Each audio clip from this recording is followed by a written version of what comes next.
നമസ്കാരം. Raf talk ഫുട്ബോളിലേക്ക് അവർക്കും സ്വാഗതം. എൽ ഇൻഫിയർണോ, നരകം എന്നാണ് ബാരങ്കില്ലയിലെ ഇന്നത്തെ അർജൻറ്റീന നേരിട്ട സിറ്റുവേഷനെ അർജൻറ്റീൻ മാധ്യമം TYC സ്പോർട്സ് വിശേഷിപ്പിച്ചിരിക്കുന്നത്. അവിടുത്തെ ചൂട്, അവിടുത്തെ മൊത്തത്തിലുള്ള അന്തരീക്ഷം എല്ലാം കൂടി ചേർത്തുകൊണ്ടാണ് ആ രൂപത്തിൽ അവർ വിശേഷിപ്പിക്കുന്നത്. ബാരങ്കില്ലയിൽ 36 ഡിഗ്രി ചൂടുണ്ടാകും എന്നുള്ളത് നേരത്തെ തന്നെ നിരീക്ഷിച്ചിരുന്നു. മഴയുണ്ടാകും, പക്ഷേ എന്നാലും നല്ല ചൂടുണ്ടാകും, ഹ്യൂമിഡിറ്റി 70-ന് മുകളിലുണ്ടാകും എന്നുള്ളതൊക്കെ നേരത്തെ തന്നെ വന്ന റിപ്പോർട്ടുകളിലുണ്ടായിരുന്നു. പക്ഷെ അതോടൊപ്പം തന്നെ കളി വളരെ നേരത്തെയാക്കി. ഉച്ചതിരിഞ്ഞ് 3 മണിക്കൊക്കെ കളി വെച്ചു. അതുകൂടിയായപ്പോൾ അർജൻറ്റീനയെ പൂട്ടുക എന്ന രൂപത്തിൽ മനഃപൂർവ്വം ചെയ്തതാണ് എന്ന് ഒരു ഭാഗത്ത് നിന്ന് വിലയിരുത്തലുകളുണ്ടായിരുന്നു. പക്ഷേ തീരുമാനമെടുക്കുന്നത് കോൺമബോളാണ്. മത്സരത്തിൻ്റെ സമയത്തിൻ്റെ കാര്യത്തിൽ സ്കലോനിയൊക്കെ നേരത്തെ എതിർപ്പും പറഞ്ഞിരുന്നു. എന്നാൽ ചൂടിനെക്കുറിച്ചുള്ള ചില പ്രശ്നങ്ങൾ ഉന്നയിക്കലും നടന്നു. അതുമായി ബന്ധപ്പെട്ടുകൊണ്ട് ഇപ്പോൾ പ്രതികരിച്ചിരിക്കുകയാണ് കൊളംബിയയുടെ കോച്ച് വളരെ കൃത്യമായിട്ട് പറയുന്ന ഒരു മറുപടിയുണ്ട്. ഞങ്ങൾ ഈ ഒരു കോപ്പ അമേരിക്കയിൽ നല്ല ചൂടിലാണ് ട്രെയിനിങ് നടത്തിയിരുന്നത്, നല്ല ചൂടിലാണ് ഞങ്ങളുടെ മത്സരങ്ങൾ ഉണ്ടായിരുന്നത്, എന്നിട്ട് ഞങ്ങൾ ഇങ്ങനെ പരാതിയുമായിട്ട് വന്നിട്ടില്ല എന്നാണ് അദ്ദേഹം പറയുന്നത്. അദ്ദേഹത്തിൻ്റെ വാക്കുകളിലേക്ക് നമ്മളൊന്ന് പോവുകയാണ്. ഇപ്പോൾ അദ്ദേഹം പറയുന്നു, അവരുടെ കോച്ച് പറയുന്ന വാക്കുകൾ ഇങ്ങനെയാണ്: ഞാൻ ഒരിക്കലും ഒരു പ്രസ് കോൺഫറൻസിലും ഇങ്ങനെ ചൂട് വളരെ കൂടി എന്നുള്ളത് പറഞ്ഞിട്ടില്ല. യുണൈറ്റഡ് സ്റ്റേറ്റ്സിൽ നോക്കുക, ഞങ്ങൾ 2 കോപ്പ അമേരിക്ക മത്സരങ്ങൾക്ക് 45 ഡിഗ്രി ടെമ്പറേച്ചറിലാണ് ഞങ്ങൾ ട്രെയിനിങ് നടത്തിയിട്ടുള്ളത്.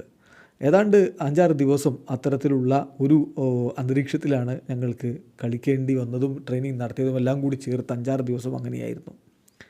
സോ അതാണ് സംഭവിച്ചിട്ടുള്ളത്.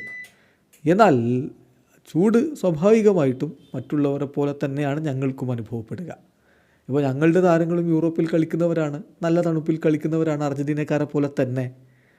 പക്ഷേ ചൂടെന്ന് പറയുന്നത് ഒരു നോവൽറ്റി ആയിട്ട് ഞാൻ കാണുന്നില്ല.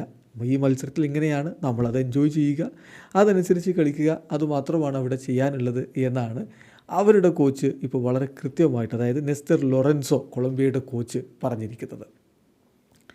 അതേസമയം പോസ്റ്റ് മാച്ച് പ്രസ് കോൺഫറൻസിൽ സ്കലോനി പറഞ്ഞത്, കൊളംബിയയിലെ ജനങ്ങൾക്ക് ഞാൻ ചൂടിനെ പറ്റി പറയുമ്പോൾ അത്ര ഇഷ്ടപ്പെടില്ല എന്നറിയാം, അതുകൊണ്ട് തന്നെ ഞാനിപ്പം ചൂടിനെക്കുറിച്ച് മാത്രമായിട്ടൊന്നും പറഞ്ഞില്ല, പക്ഷേ മത്സരത്തിൻ്റെ സമയത്തെക്കുറിച്ച് എനിക്ക് എതിർപ്പുണ്ട്. ഈ ഒരു സമയം ഒരിക്കലും ഇങ്ങനെ ഒരു കളി നടത്താൻ പറ്റിയ സമയമല്ല, ഉച്ചതിരിഞ്ഞ് 3 മണി എന്നുള്ളത്. സെക്കൻഡ് ഹാഫിലേക്കൊക്കെ എത്തുമ്പോൾ നിങ്ങളത് കൃത്യമായിട്ട് താരങ്ങളുടെ ഭാഗത്ത് നിന്ന് നിങ്ങൾ കണ്ടിട്ടുണ്ടാകും. തീർച്ചയായിട്ടും നമുക്ക് 5 മണിക്കോ 6 മണിക്കോ 7 മണിക്കോ ഒക്കെ കളിക്കാവുന്നതാണ്. അതാണ് ഞാനിവിടെ പറയുന്നത്. എന്തായാലും ഇത് ഫുട്ബോളേഴ്സിന് ഈ ഒരു സമയത്ത് കളിക്കുക എന്നുള്ളത് ഹെൽത്തി ആയിട്ട് എനിക്ക് തോന്നുന്നില്ല. അവരുടെ പൊട്ടൻഷ്യൽ പുറത്തെടുക്കാൻ ഇത് ഗുണകരമാവും എന്ന് ഞാൻ കരുതുന്നില്ല. എന്തായാലും അതൊരു എക്സ്ക്യൂസായിട്ട് ഞാൻ പറയുന്നില്ല. മത്സരത്തിൻ്റെ സമയം ഡിസൈഡ് ചെയ്യുന്നവർ ഈ കാര്യങ്ങൾ കൂടി പരിഗണിക്കണം എന്നാണ് തനിക്ക് പറയാനുള്ളത് എന്ന് സ്കലോനി പ്രതികരിക്കുന്നു.